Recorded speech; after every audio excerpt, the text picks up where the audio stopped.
Okay, now let's quickly look at the drop-down menu. So this displays a menu to the user, such as a set of actions or functions triggered by a button. And this is how it is going to look like. So if you click on that, you can have this kind of nice drop-down menu, and you can also have nested drop-down menus as well, like this.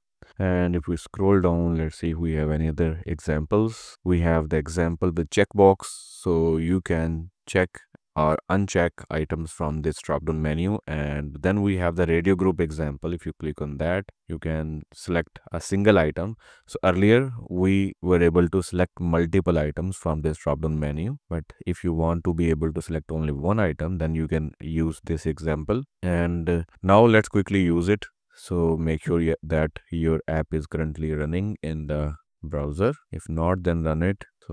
So for me, it is running on the port 3001. Now, in order to use the drop-down menu, you have to just run this command, copy this and open the terminal, go to the root directory of your project and paste it.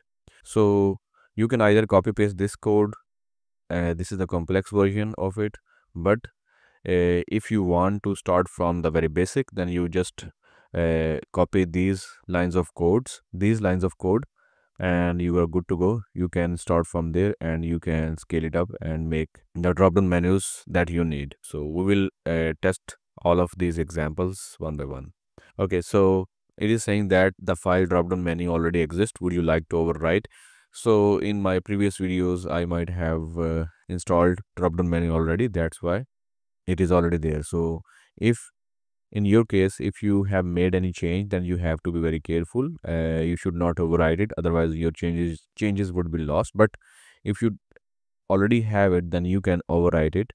Or if you're doing it first time, then you will not see this question. So I will just press Y to overwrite it. So it has updated that file for me. Now copy this piece of code and go to the page.tsx, and here I would remove this import and add this new import, copy this piece of code and paste it here and format the code. Okay, now let's go back to the app and reload it.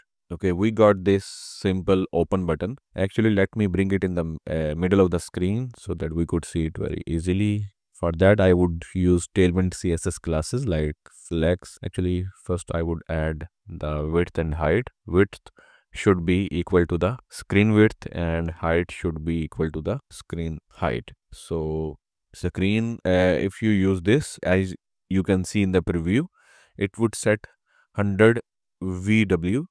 That's mean view width. And after that, I would add flex and items center and justify center, save it. Okay, now we have this button in the middle, and if you click on that, this is the simplest version of our drop down menu. And if we look at the code, we have the drop down menu component, and then we have the drop down menu trigger, then we have the drop down menu content. You can feel free to change the style of this trigger button. It's totally up to you. You can just, for example, remove it and add tail shared scene UI button like this button. Make sure to import it from components /UI /button. If you don't have it already, you can install it by going to the documentation. Okay, we got our simplest button. If you click on that, our drop down menu is still visible. And then we have the drop down menu content that has a drop down menu label that would visible on the top, and this is optional. You can remove it if you want to, and separator is also optional. Okay, and then we have the menu items, and you can also have dynamic version of this drop down menu. For example, you don't have to hard code it. You can have an array of items. So for example, here I would create a state. Even you don't need a state, you can just create a constant.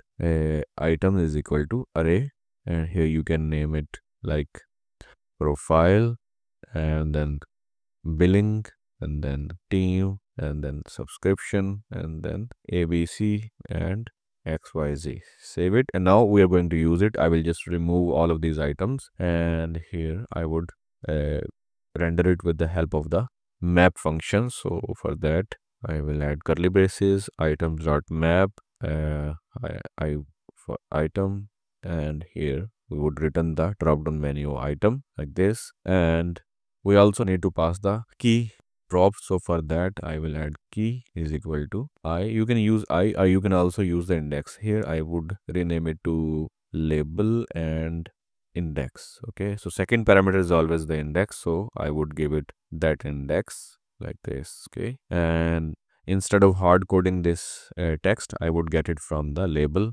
variable or parameter. Okay, save it. Now you can see that in this drop down menu, we added only one item and all of the items are being rendered with the help of this array. Okay, so this array can be further dynamic, like you can hit the backend API endpoint and get the items from your backend or database, and then you can load them here. So you can now scale it up based on your requirements. Now let's quickly go to the documentation and test other examples. And by the way, before going to that direction, let me tell you that you are free to modify the code that they have provided, because Shadson UI provided you the source code that is located in the component/UI. So here you would see that this is all of the code that we got, that we are currently using on page.tsx. So this is just the combination of the components from Radix/UI and Tailwind CSS classes to design it. So you are free to make changes. You can add more Tailwind CSS classes, or you can change it.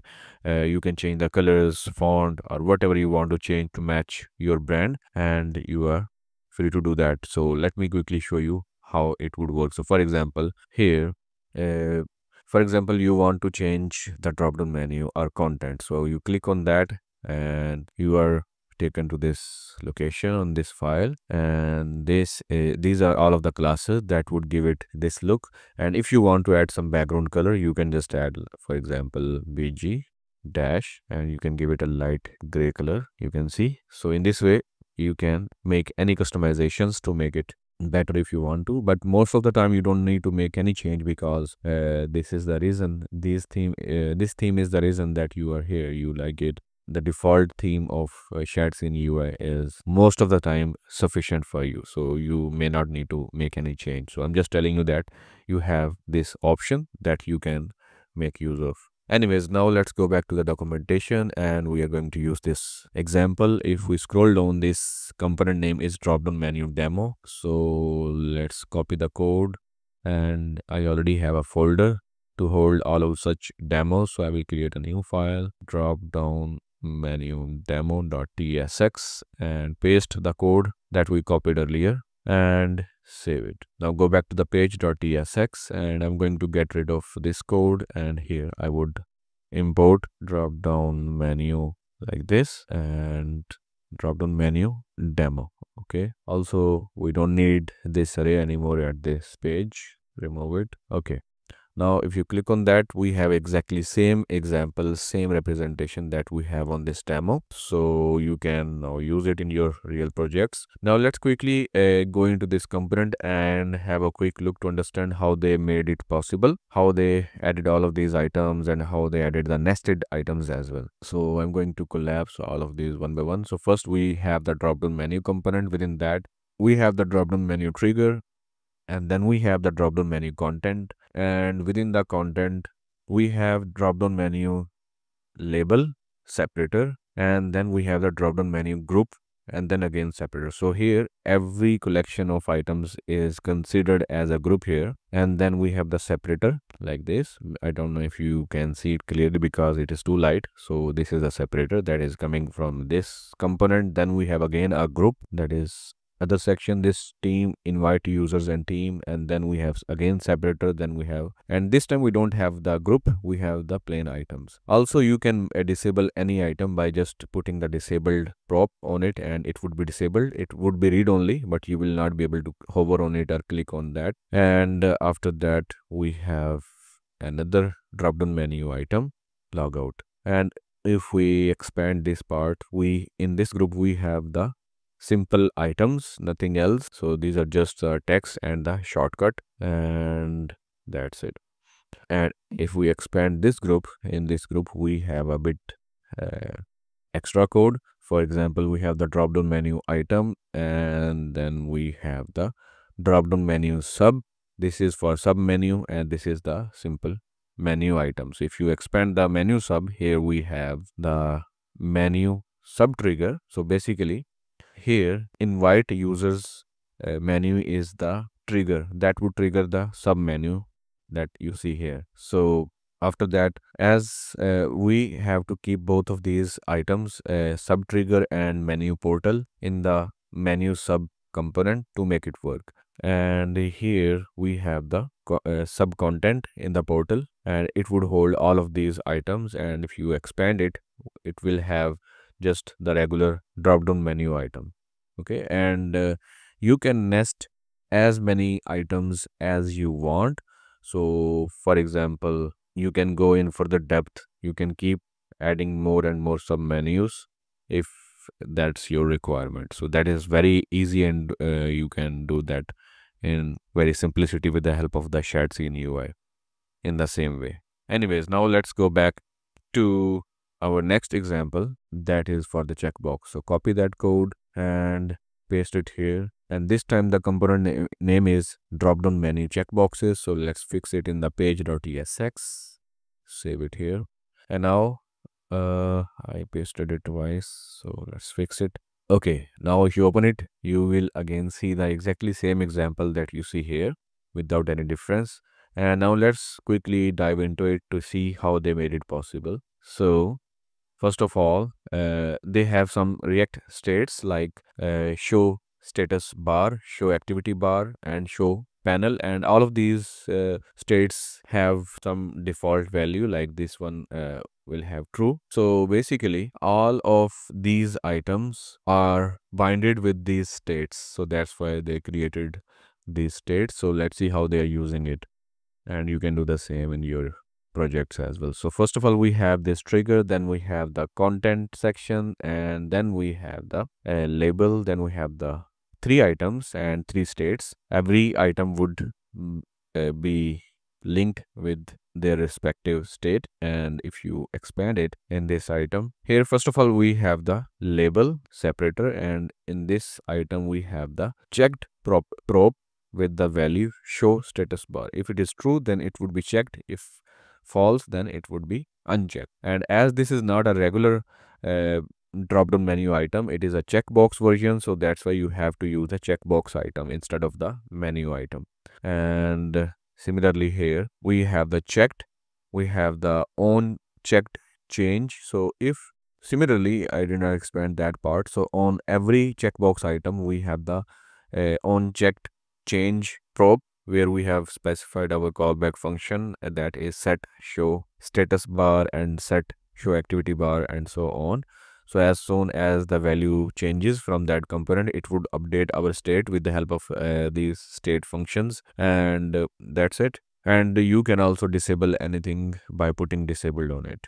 Okay, so that's the simplest way to use it. Now let's go back and see the radio group version. So copy the code again and paste it here, and this time the component name is a bit different, so let's fix it here, save it, and now we have the radio button. Now let's see the logic, how they implemented that. That would be very simple. First of all, they have the position React state with the default value bottom, and then we have the trigger, we have the content, we have label, we have separator, we have the group, and in the group we have value prop, where we are passing our state and we are listening to the changes to that group, and we have given it our state function set position that would be called on every change. And then in that group, note that they are using the radio group menu radio group instead of the regular group. And then in that radio group we must have to add the menu radio item components, and we are passing our values top, bottom, right. So whatever you will pick, this function will update our state with that value. So that's how it is working. You can again create an array and render all of these items with the help of an array, or by getting the data from the backend and render through that data. So it's up to you. So that's all I wanted to show you in this video. Thank you for watching, and if you think that this series is helpful, then please don't forget to subscribe to my YouTube channel and click on the bell icon to get notified for my upcoming videos, and also like and share this video. If you have any questions or suggestions or feedback, then please leave them in the comments section below. I would do my best to reply them as soon as possible. And this is the part 15, by the way.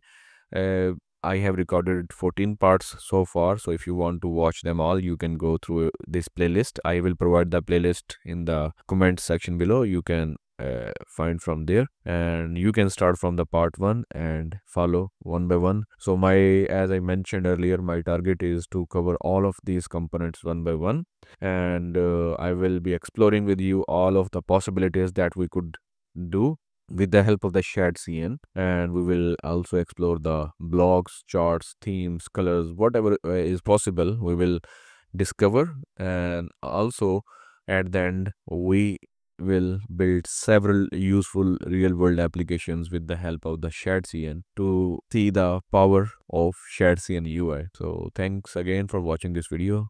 See you in the next one. Goodbye.